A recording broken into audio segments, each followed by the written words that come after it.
Voda sense को cook करने को बोला था। ये नहीं पता था कि सुबह होते ही हैदराबादी बिरयानी बना दे। लिटरली इस बार जो मांगा आया है वो देख के लोग पागल हो गए हैं। मतलब कुक ऐसा किया कि इवन संजीव कपूर भी शर्मा जाए। इस बार का जो चैप्टर आया उसमें लिटरली हमें 3 बड़ी बड़ी चीजें देखने को मिली है, including the world history, Kuma के साथ क्या हुआ and Saint Figarland and Garling. God Valley तो अपने आप में ही एक अलग कॉन्सेप्ट है जिनको मैं इन लिस्ट में इंक्लूड भी नहीं कर रहा। मतलब मैंने कभी इमेजिन नहीं किया था कि पूमा की स्टोरी जाके सीधे गॉड वैली से लिंक हो जाएगी। और जिस हिसाब से कांड चल रहा था गॉड वैली में, वो अपने आप में एक बहुत ही डिस्टर्बिंग चीज है। इन सेलेस्टियल ड्रैगन्स को हम ऑलरेडी इतना हेट करते थे, लेकिन मेरे को नहीं पता था कि स्लेवरी को ये लोग इस लेवल तक लेके जाएंगे। इतना तो बहनचोद अंग्रेजों ने भी नहीं किया जितना इन्होंने कर दिया। यार अगर तुम लोग को भी जानना है कि चैप्टर में क्या हुआ है और जितना भी मैंने अभी तक बताया, इसके अलावा भी और बहुत कुछ हुआ है जो कि तुम्हें जानना बहुत जरूरी है, तो इस वीडियो को एंड तक जरूर देखना क्योंकि मजा बहुत आने वाला है इस बार। यार मैं सोच रहा हूँ शायद ये पूरा महीना ही नवंबर का जो आ रहा है मस्त जाएगा। मैं भी घर पे जाने वाला हूँ, बैठ के दिवाली में मांगा पढ़ूंगा।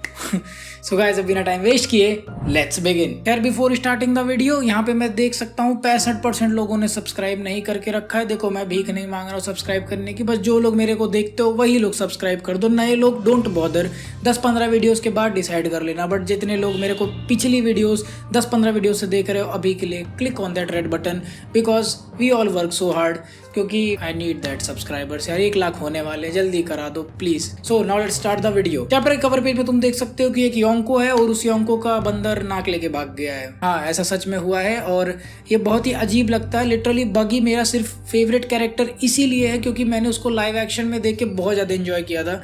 अदर देन दैट उसको देख के अच्छा लगता है यार। बट इस बंदे के साथ ऐसी ऐसी चीजें होती रहती है कि मेरे को लगता है प्लॉट आर्मर इसी के साथ है। यार इस वाले कवर पेज में एक चीज हमें साफ साफ दिख रही है कि एक मंकी बगी की नाक लेके भाग रहा है। तो पॉसिबली आने वाले टाइम में बगी में भी मंकी फैमिली के किसी बंदे से इंटरेक्ट करे, जहाँ पे मुझे सबसे ज्यादा पॉसिबिलिटी लगती है मंकी ड्रैगन की, क्योंकि गार्प इस समय कहीं और ही फंसा हुआ है और लूफी की हालत भी ठीक लग नहीं रही है देख के। यार चैप्टर की बात करें तो इस चैप्टर का टाइटल है world where it is better to die than to live. तो सुन के ही लग रहा है कि वर्ल्ड बहुत फक्ड अप है यहाँ पर। और वन पीस के वर्ल्ड में सबसे बुरी चीज है जो कि सेलेस्टियल ड्रैगन्स करते हैं। बाकी सारी चीजों के साथ इंसान किसी तरह से सरवाइव कर सकता है क्योंकि कुछ चीजें उसके कंट्रोल में होती है कि ठीक है भाई खाना नहीं मिला तो दौड़ के खोजना पड़ रहा है, वो एक अलग ही बात है। बट जिस हिसाब से ये लोग स्लेवरी करते हैं, जिस हिसाब से अपने जिन नौकरों को ये लोग परेशान करते हैं, उसमें इनका कोई भी कंट्रोल नहीं होता और चाह के भी ये उसको चेंज नहीं कर सकते। और इन स्लेव्स के लिए और भी ज्यादा बुरी बात ये हो जाती है कि जो मोस्ट पावरफुल लोग हैं जो कि इनको प्रोटेक्ट करते हैं, बेसिकली जो प्रिटेंड करते हैं कि हम सिविलियंस को प्रोटेक्ट कर रहे हैं पायरेट से, वही लोग ये चीज इंश्योर करते हैं कि इन स्लेव्स की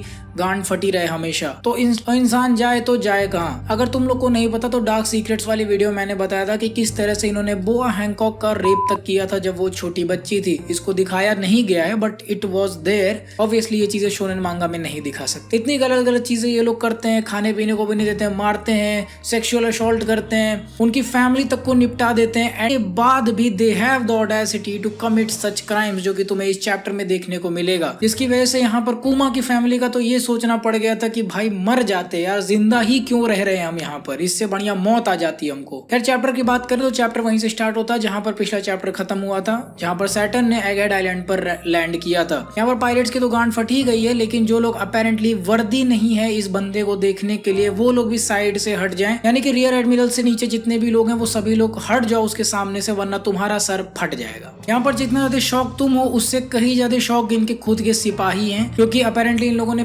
पहली बार किसी सेलेस्टियल ड्रैगन को देखा है। ये चीज मुझे जान के भी थोड़ी सी शॉकिंग लगती है क्योंकि इनका जो पूरा गवर्नमेंट है वो बहुत ज्यादा सेंट्रलाइज्ड है। जैसे अपना कैसा है कि स्टेट गवर्नमेंट अलग है, सेंट्रल गवर्नमेंट अलग है, फिर डिस्ट्रिक्ट गवर्नमेंट अलग होती है थोड़ी थोड़ी सी, तो उस हिसाब से इनका गवर्नमेंट नहीं है। इनका पूरा एक ही जगह से कंट्रोल होता है। फिर भी मरीन्स ने इनको आज तक देखा नहीं है, ये किसी के सामने तक नहीं आते, ये खुद को इतना ज्यादा ऊंचा समझते हैं। यहाँ पे लाइटनिंग को भी मेंशन किया जा रहा है, तो जहां तक मेरे को लगता है ये यहाँ पर एडवांस कॉन्करर्स हाकी की शायद बात हो रही है, जो ब्लैक कलर की लाइटनिंग हमें देखने को मिल रही है। यार अगर तुम लोग को नहीं याद हो तो पिछले चैप्टर में फेमिनिज्म का हमें सबसे अच्छा रूप देखने को मिला था, जहां पर बोनी कूद के जाके गोरोसे को स्टैब कर देती है। But that is the only thing, feminism is in only in theoretical, क्योंकि but that is the thing because One Piece के वर्ल्ड में फेमिनिज्म सिर्फ थ्योरी में ही पॉसिबल है, क्योंकि जिस बंदे को उसने स्टैब किया है वो दुनिया का पॉसिबली सबसे पावरफुल आदमी में से एक है। लिटरली उसकी हरकत से वेगापंक भी शॉक में आ गया कि तू ये क्या कर रही है, क्या तेरे मतलब भावना कंट्रोल में नहीं है, तू यहाँ पे जो करने की कोशिश कर रही है। इधर लूफी जो जो एक योंको है वो एक एडमिरल से लड़ के बूढ़ा होके नीचे गिर गया और तुम्हारे दिमाग में ये आ रहा है कि तुम एक सुई जैसा तलवार उसके बियर्ड में घोप दोगे और वो जिंदा और वो मर जाएगा। यार यहाँ पर मरीन्स को भी अपने मालिक की कुछ ज्यादा ही चिंता, तो वो भी बोलते हैं कि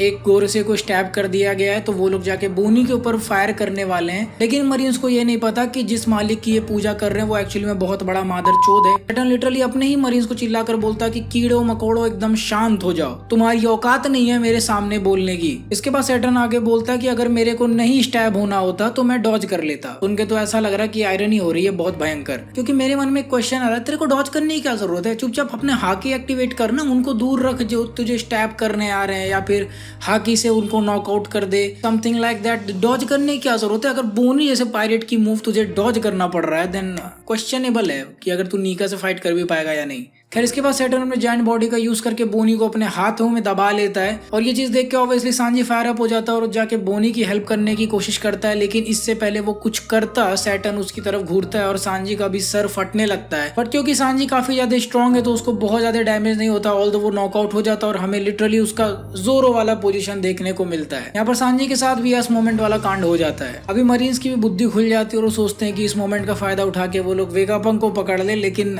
अब क्या फायदा भाई, अब तुम क्यों पकड़ने के लिए दौड़ रहे हो? लिटरली सैटर्न वहां पे आके खड़ा हो गया और यही बात वो भी बोलता है, चूतियों क्यों जाना है तुम्हें उसे पकड़ने के लिए? भागने के लिए तो उनके पास कोई रास्ता नहीं है। नीका मेरे हाथ में, बोनी मेरे हाथ में, सांजी मरा पड़ा है, क्या करोगे अब पकड़ के तुम इसको? इसके बाद सैटर्न अपना मुंह किजारू की तरफ घुमाता है और बोलता है, तेरे को भी इतना ज्यादा समय लग गया, किस बात का तुझे सैलरी देते हैं हम? जिसपे किजारू बोलता है, मेरे को माफ कर दो, इस बार मैटर मेरे हाथ से बाहर था। और अगर तुम्हें लग रहा था कि सिर्फ सांजी के साथ ही जोरो वाला मोमेंट हुआ तो भाई ऐसा नहीं है, किजारू भी ऐसे ही सर पकड़ के नीचे पड़ा हुआ है जमीन पे, उसको इतनी बुरी तरह से लूफी ने मारा है। यार अगर तुम लोग को लग रहा था कि गियर 5 कुछ ज्यादा ही पावरफुल है और एडमिरल की कोई औकात नहीं है गियर 5 के सामने, तो ये रहा भाई तुम्हारे सामने लूफी, और जो कि लिटरली बोल भी नहीं पा रहा है इस समय, वो इतना ज्यादा नॉकआउट स्टेट में पड़ा हुआ है। मुझे नहीं लगता वो एक दिन के बाद उठ भी पाएगा। जहाँ पर दूसरी तरफ तुम देख सकते हो कि किजारू अभी भी होश में है और वो बोल रहा है कि थोड़ी देर में तो मे भी 1-2 घंटे में वो वापस से होश में आ सकता है। तो यहाँ से एक चीज क्लियर कर लो, ठीक है लूफी स्ट्रॉन्ग है, मैं मानता हूँ कि वो एक एडमिरल को नॉकआउट करने तक का दम रखता है, बट दैट डजंट मीन कि लूफी बहुत आराम से ये काम कर लेगा, उसकी जान ऑलमोस्ट निकल ही जाएगी। खैर यहाँ पर सैटर्न भी यही सेम बात बोलता है कि हाँ मैं समझ सकता हूँ किजारू तेरी हालत ऐसी क्यों हुई है, क्योंकि तू ऑब्वियसली नीका से फाइट कर रहा था। तो यहाँ पर सैटर्न अपने स्पाइडर लेग्स में से एक का यूज करके जाके लूफी को पकड़ लेता है और उसको भी अपने हाथ में बोनी की तरह ही दबा लेता है। वेल अगर तुम लोग को नहीं पता तो हिस्ट्री खुद को रिपीट कर रही है, ये सबसे इंपॉर्टेंट पॉइंट है इस पूरे चैप्टर का, जहाँ से पूरा कंक्लूजन निकल के आता है कि जो चीज हमें बहुत समय पहले शबोंडी आर्कियोलॉगों में देखने को मिली था, बोंडी में इसलिए बोल रहा हूँ क्योंकि जापानीज में इसको शोबोंडी बोलते हैं, इंग्लिश डब वाले बेंचो कमेंट वॉरियर मत बन जाना। यहाँ पर सेम सिचुएशन शोबोंडी वाला रिक्रिएट हो रहा है, जहाँ पे पिछली बार ऑल्दो किजारू था बट इस बार किजारू पूरी तरह से डिफीट होकर पड़ा हुआ है, बट उसकी जगह पर हमें सारा कांड सैटर्न करते हुए दिख रहा है। तब by the end of 2-3 chapters वो बहुत बुरी तरह से 3 वर्स्ट जनरेशन के मेंबर्स को डिफीट कर देगा इंक्लूडिंग जोरो। ऑल्दो सैटर्न यहाँ पर लूफी को पकड़ने के लिए अपना पंजा आगे करता है, लेकिन वन पीस is not about the single character, यहाँ पर क्रू बहुत इंपॉर्टेंट होता है। तो ठीक उसी तरह से फ्रांकी ने यहाँ पर लूफी को अपने स्ट्रॉन्ग राइट का पंच करके उसे रास्ते से हटा दिया। इसके बाद सैटर्न भी ये बात बोल देता कि हाँ भाई तेरी क्रू तो बहुत स्ट्रॉन्ग है। तो फ्रांकी भी हंसते हुए बोलता है कि इवन टॉप के वर्ल्ड लीडर्स को भी मेरे कैप्टन के सर की तलाश है। And correction to the video, यहाँ पर गोरो से लूफी को ग्रैब नहीं करता, उसकी जगह पर फ्रांकी लूफी को रेस्क्यू करके अपने हाथ में पकड़ लेता है। मैंने पिछली बार जापानीज स्कैन पढ़े थे इसलिए मुझे लगा कि ऐसा ही हुआ था। यार इसके बाद सैटर्न आगे बोलता है कि स्ट्रॉ हैट, लूफी और ज्वेलरी बोनी, तुम दोनों का इस फाइट को ज्वाइन करना मेरे लिए सबसे अनएक्सपेक्टेड चीज थी आज के दिन में, लेकिन फिर भी तुम सभी लोग इस समय एक ऐसे आइलैंड पे हो जिसको चारों तरफ से मरीन्स ने घेर लिया है और कुछ ही समय में ये आइलैंड भी पूरी तरह से तबाह हो जाएगा। अगर किसी भी चमत्कारी तरह से तुम लोग यहाँ पर मैनेज कर लेते हो इस आइलैंड से एस्केप करना, तो ये चीज मैं देखना चाहूंगा, जिसपे मैं बोलूंगा गोरो से, bro be careful what you wish for. वो बंदा एक ऐसे आदमी का बच्चा है जिसने तुम लोग के आइलैंड पर भुखमरी कर दिया इस समय, और लिटरली तुम्हारे बगल में ही थोड़ी दूर पर ब्लैक बियर्ड की शिप है, तो थोड़ा सा शांति से काम लो, क्योंकि ब्लैक बियर्ड आ गया तुम्हारे डेविल फ्रूट की पावर्स तो वैसे भी काम नहीं करने वाली। मैं भी देखना चाहता हूँ कि तुम लोग बचोगे कैसे ब्लैक बियर्ड से। एंड नॉट टू मेंशन उस बंदे ने शैंक्स तक को स्कार दे रखी है, इस समय वो हाचिनोसु पे प्रेजेंट नहीं है, लॉ से फाइट किए हुए बहुत समय हो चुका है। तो I really don't know what you are wishing for इस समय गोरो से, ब्रो कभी भी ब्लैक बियर्ड यहाँ पर कदम रख सकता है थोड़ी देर में।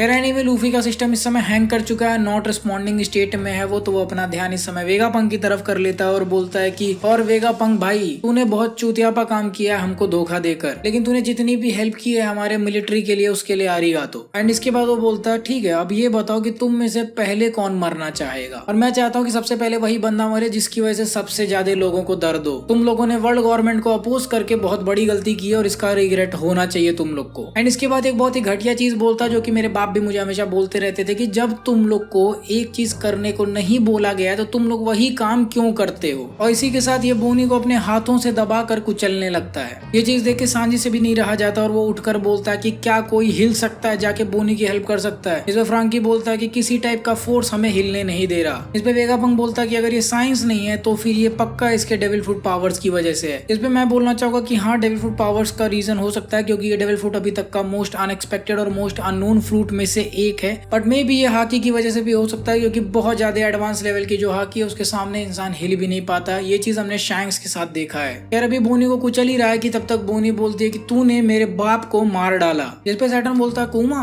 वो तो एक नौकर की तरह ही पैदा हुआ था, वो एक ऐसे ट्राइब का बच्चा था जिसने बहुत बड़ा क्राइम किया था। और आगे बताता कि वो एक लौता सर्वाइवर था बुकानिया ट्राइब का जिसको बहुत समय पहले हमने खत्म कर दिया था। और इस चीज के जस्ट बगल में तुम एक पैनल देख सकते हो जहाँ पर वेगापंक बहुत ज्यादा शौक लग रहा है। अब इसका दूरी से मुझे लग रहा है क्योंकि जिस तरह से सैटर्न ने इस समय बोनी को हाथ में पकड़ा हुआ है और उसके आसपास साउंड इफेक्ट देखने को मिल रहा है, पॉसिबली उसने बोनी के कुछ हड्डियों को चटका दिया है। या फिर ऐसा इसलिए भी हो सकता है क्योंकि उसने बुकानियर नाम सुन लिया है। तुम लोग को तो पता कि उसने ओहारा की हिस्ट्री थोड़ी बहुत पढ़ रखी है, तो मे भी उसको कुछ चीजें पता हो कि आखिर इस ट्राइब ने ऐसा कौन सा कांड किया है। यार इसके बाद एक फ्लैशबैक स्टोरी स्टार्ट होती है बोनी की। इस फ्लैशबैक स्टोरी में मैं तुमको ये भी बताऊंगा कि कैसे नीका की स्टोरी इम्पेल डाउन तक पहुंची, जिसके बाद हुजो ने यही सेम बात जिम्बे को बताई। लेकिन फ्लैशबैक स्टार्ट होने से जस्ट पहले हमें बोनी का चेहरा भी दिखता है और उसके ऊपर सारे मरीन्स ने ऑलरेडी अपना गन जो है वो तान दिया है। काइंड ऑफ देखने में ऐसा ही लग रहा है कि बोनी यहाँ पर खत्म ही होने वाली है। अब यहाँ पर बोनी को अपने आखिरी मोमेंट्स पे कुछ आवाजें सुनाई देती हैं। बोनी, जब से मैं एक बच्चा था मैं हमेशा से ही एक हीरो बनना चाहता था, एक ऐसा हीरो जो कि उन लोग को फ्रीडम दिलाएगा जो कि इस समय मौत से भी बदतर जिंदगी जी रहे हैं, बिल्कुल उसी तरह जिस तरह से नीका सबका हीरो हुआ करता था। और फिर हमें प्रेजेंट का सीन दिखता है कि ये लोग बोनी के सर पे एम कर रहे हैं। फिर वापस से फ्लैशबैक में जाते हैं तो यहाँ पर बोनी पूछती है नीका ये कौन है। इस पे उसका बाप बोलता हाँ, मैं उसको एडमायर करता था, वो हमेशा डांस करते हुए फाइट करता था और हमेशा हंसता रहता था। और जस्ट बैकग्राउंड में शैडो देख सकते हैं कुमा और बोनी का, जहाँ पर कुमा लिटरली वही पोज बनाया हुआ है जो कि लूफी ने अपने नीका फॉर्म में बनाया था मून के सामने।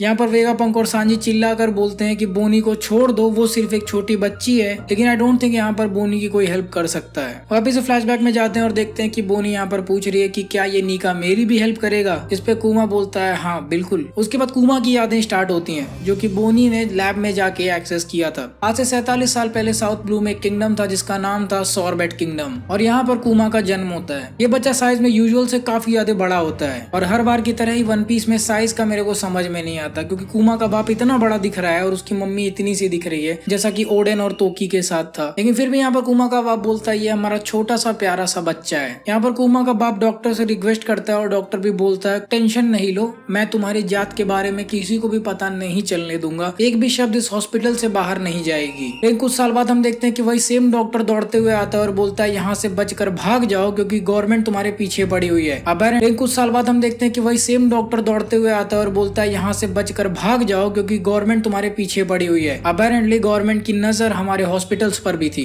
इसके बाद अगले पैनल में हमें एक बंदा एक स्वॉर्ड को निकालते हुए दिखता है। मतलब मेरे को ये पैनल ऐसा ही लग रहा है कि एक स्वॉर्ड है सामने और उसके पीछे एक हाथ है। अभी मैं बताऊंगा ये बंदा कौन है बाद में चैप्टर के एंड में। तो इस बंदे से भी रो रो कर कुमा का बाप बोलता है देखो सिर्फ मैं ही बुकानियर हूँ, मेरी जो वाइफ है उसके अंदर नॉर्मल ह्यूमंस का ब्लड है, प्लीज उसको जाने दो, उसकी इसमें कोई गलती नहीं है। लेकिन जस्ट नेक्स्ट पैनल में हम देखते हैं कि इन्होंने कुमा के बाप को बुरी तरह से पीट दिया है। The worst thing that I would want a father to happen, किसी भी हालत में नहीं होना चाहिए बच्चे के सामने किसी बाप के साथ ऐसा। उन्होंने इवन कुमा और उसकी माँ को भी स्लेव बना लिया है। अब मैं तुम लोग को बताता हूँ कि ये कितनी डार्क चीज है, इसकी गहराई तुमको समझोगे ना इतना घिनौना लगेगा तुम्हें कि मैं क्या बताऊं। उसके बाद अगले पैनल में हम देखते हैं कि ये लोग कुमा को अब स्लेव बना चुके हैं और उससे काम करवा रहे हैं। आश्चर्यचकित हो जा रहे हैं कि भाई इतनी छोटी एज पे इतनी बड़ी बड़ी चीजें कैसे उठा ले रहा है। फिर अगले पैनल में हम देखते हैं कि ये लोग कुमा को पीटते भी रहते हैं हर समय, इवन इफ अगर उसने कोई गलती नहीं की है तो ये बोल के कि तू बहुत धीरे काम कर रहा है। लिटरली वो एक बच्चा है यार। जिसके बाद इतना सारा चोट लगने के बाद उसको ये लोग मौत की भी धमकी देते हैं कि अगर तूने रोना नहीं बंद किया तो मैं गोली मारकर तुझे मार डालूंगा। फिर हम देखते हैं कुछ समय बाद कुमा अपने बाप से मिलता है, उसका बाप उससे पूछता है कि बेटे तू कैसा है, जिसपे कुमा बोलता है मैं बहुत अच्छा कर रहा हूँ, मेरा जो मालिक है वो बहुत अच्छा है, मुझे बहुत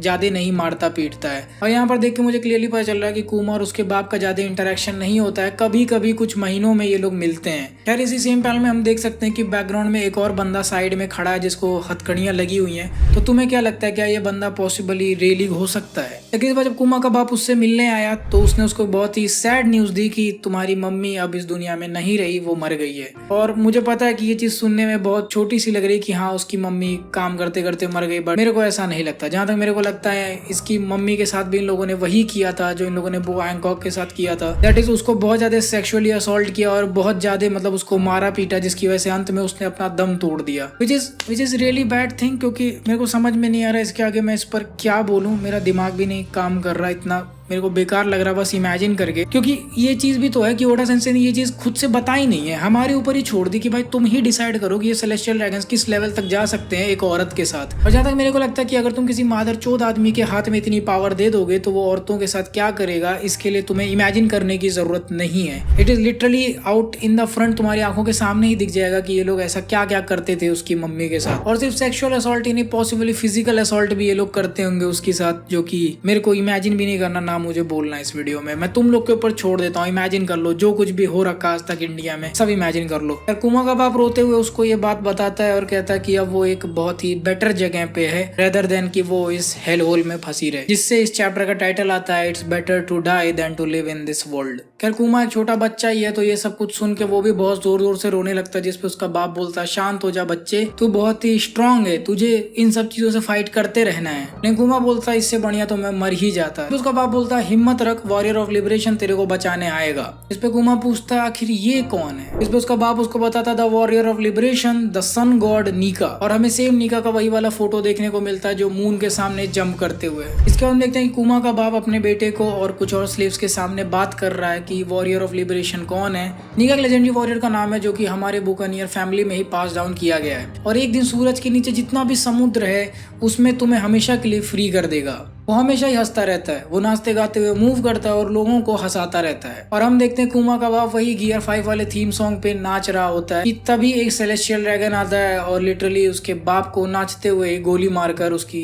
हत्या कर देता है, उसका मर्डर कर देता है। तो किस लिए? इसलिए क्योंकि वो कुछ ज्यादा ही नाच गा रहा था और यहीं से कुमा अनाथ हो जाता है। अब ये सारी चीजें तो खैर ऑलरेडी सुनने में बहुत ज्यादा बेकार है, लेकिन मैं तुम लोग को बताता हूँ कि आखिर ये स्टोरी इम्पेल डाउन तक कैसी पहुंची। तो इनमें से जितने भी स्लेव्स थे पॉसिबली इनमें से कुछ लोगों को लेके गया होगा इम्पेल डाउन में बंद करने के लिए। अब क्योंकि ये लोग स्लेव्स हैं और ऑब्वियसली यहाँ से कभी भाग नहीं सकते तो कुमा की इस स्टोरी पे उन्होंने बिलीव कर लिया और इसी भरोसे पे वो जी रहे थे। बाद में इसमें से कुछ लोगों को इम्पेल डाउन में लेके आया गया होगा जहाँ पर ये स्टोरी आगे बढ़ी होगी, क्योंकि यहाँ पे कुमा के बाप ने एक्सप्लिसिटली ये बात मेंशन की है कि ये उनकी ही जिम्मेदारी है कि नीका की स्टोरी को मतलब फॉरवर्ड करे। ये उनकी फैमिली में ही बढ़ते हुए आ रहा था। अब यहाँ से अगर तुम थोड़ा सा कुमा के पर्सपेक्टिव से सोचोगे तो उस बंदे के साथ लिटरली बहुत गलत हुआ थ्रू आउट द सीरीज। यहाँ पे उसके बाप की होप में, उसके बाप के मरने के बाद वो इतने समय तक जिंदा रहा इस होप में कि एक दिन नीका उसकी हेल्प करेगा। पूरी जिंदगी उसने नीका की राह देखते हुए निकाल दी और अंत में जाके उसको खुद ही नीका की हेल्प करनी पड़ी अपने फाइनल मोमेंट्स पे। यहाँ पे उसने लूफी से क्लियरली बोल दिया था कि आज के बाद हम नहीं मिलेंगे। आई डोंट नो उस मोमेंट पे उसको पता भी होगा या नहीं कि यही बंदा नीका है, लेकिन ये भी सबसे बुरी चीज नहीं है जो कि कुमा के साथ होगी। अभी वो जो होने वाला है ना वो चैप्टर के एंड में तुम देखना। इसका समय आगे बढ़ता और हम 47 ईयर से अब 38 ईयर्स अगो पहुंच जाते हैं और हमको दिखते हैं कुछ सेलेस्टियल ड्रैगन्स जो कि यहाँ पर बोल रहे हैं कि इंतजार करने के लिए आप लोग का बहुत बहुत शुक्रिया। हर 3 साल पे हम पॉपुलेशन एरेडिकेशन गेम खेलते हैं और इस बार भी ये टूर्नामेंट होगा, लेकिन इसको हम लोग एक non world government affiliated country में खेलेंगे जिसका नाम है गॉड वैली। यहाँ पे लोग गॉड वैली के बारे में एक चीज और बताते हैं कि इस आइलैंड का नाम सिर्फ गॉड वैली दे दिया गया था और इस गॉड्स के आइलैंड पे बहुत सारे रिसोर्सेस मिलते हैं। यहाँ से अब मेरा दिमाग एक चीज और पॉइंट कर रहा है कि शायद गॉड वैली का मतलब वो जगह नहीं जहाँ पे सेलेस्टियल ड्रैगन्स रहा करते थे, बल्कि गॉड वैली पॉसिबली एक ऐसी जगह हो सकती है जहाँ पे कई सारे गॉड लेवल जो फ्रूट्स खाए हुए हैं वो सारे बींग्स रहा करते हो। जैसे अगर तुम मिथिकल जोन में देख लो तो यामाटो का फ्रूट, ऑब्वियसली लूफी का फ्रूट, देन हमने सुना there is a rain god and Kaido भी एक ड्रैगन गॉड काइंड ऑफ वो हो सकता है अगर तुम एंशिएंट टाइम में देखो। वैसे गॉड लेवल के फ्रूट फ्रूट ईटर्स में भी यहाँ पे रहा करते हो, इसीलिए इसका नाम गॉड वैली पड़ गया, क्योंकि ऑब्वियसली एक non world government affiliated country है और यहाँ पे ये लोग पहली बार खेलने आए हैं। एंड नॉन एफिलेटेड होने की वजह से ही जहाँ पे सेलेस्टियल ड्रैगन्स अपने मन का कुछ भी कर सकते हैं, इनके साथ भी कुछ बहुत बुरा हो जाता है। यहाँ पर सेलेस्टियल ड्रैगन्स बोलते हैं जहाँ पे हम ह्यूमंस को हंट करते हैं, इस बार हम थोड़ा सा गेम चेंज कर देंगे, हम यहाँ के नेटिव लोगों को हंट करेंगे। और उसी के साथ अब ये कंट्री वर्ल्ड गवर्नमेंट की प्रॉपर्टी बन चुकी है। यहाँ पे इस कंट्री का किंग चिल्लाकर बोलता है कि तुम लोग ये क्या करने की कोशिश कर रहे हो, क्या तुम लोग ये गेम के चक्कर में मेरे सारे लोगों को मार डालोगे, ये मेरी कंट्री है। अब ये किंग इतना बोल ही रहा था कि तब तक एक बंदा इसका गला सीधे सीधे तलवार से काट देता है